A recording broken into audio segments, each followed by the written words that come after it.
Janata garage నుంచి ఒక dialogue చెప్పాలని ఉందండి. ఫర్ అ చేంజ్, ఆ బలహీనుడి వెనకాల ఒక బలం ఉంది అని. నాకు ఈ మాట ఊరికే చెప్పట్లేదండి. నేను ఇందాక రామ్ చెప్పినట్టు, సంగీత్ చెప్పినట్టు, మేము మ్యాట్ సినిమా షూటింగ్ అయిపోయిందండి, ప్రమోషన్స్ చేస్తూ ఉన్నాం. కానీ ఎటువంటి బజ్ లేదు మార్కెట్లో. ఆ టైంలో బావగారు ఒక ట్రైలర్ లాంచ్ చేశారండి. కావాల్సినంత బజ్ వచ్చింది, మా సినిమాకి జనాలు వచ్చారు. ఆ తర్వాత మీకు తెలిసిందే, పెద్ద హిట్ అయింది. ఈరోజు మీ ముందు మ్యాట్ 2తో వచ్చాం. థ్యాంక్ యూ సో మచ్ బావా, మీకు ఎప్పటికీ రుణపడిపోయి ఉంటాం.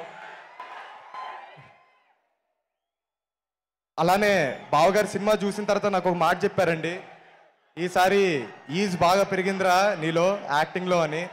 థ్యాంక్ యూ సో మచ్ బావా. ఆ ఈజ్కి కారణం మా డైరెక్టరే బావా. ఎందుకంటే ఆయన ఎప్పుడు డైరెక్టర్గా లేరు, సెట్ పైన ఒక ఫ్రెండ్గా, ఒక మెంటర్గా ఉన్నారు.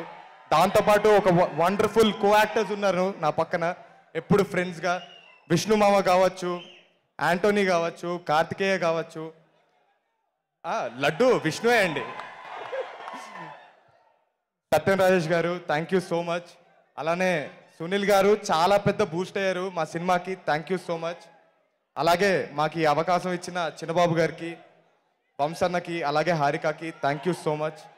ఇంకా చాలా సేపు అయింది, మీరు చాలా వెయిట్ చేస్తున్నారు. బావగారు చాలా రోజులైంది మాట్లాడి, మేము ఎక్కువ మాట్లాడకూడదు.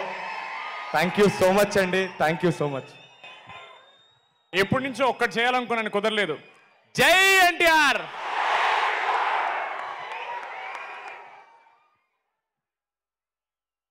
Thank you boys and hearty congratulations on the super success of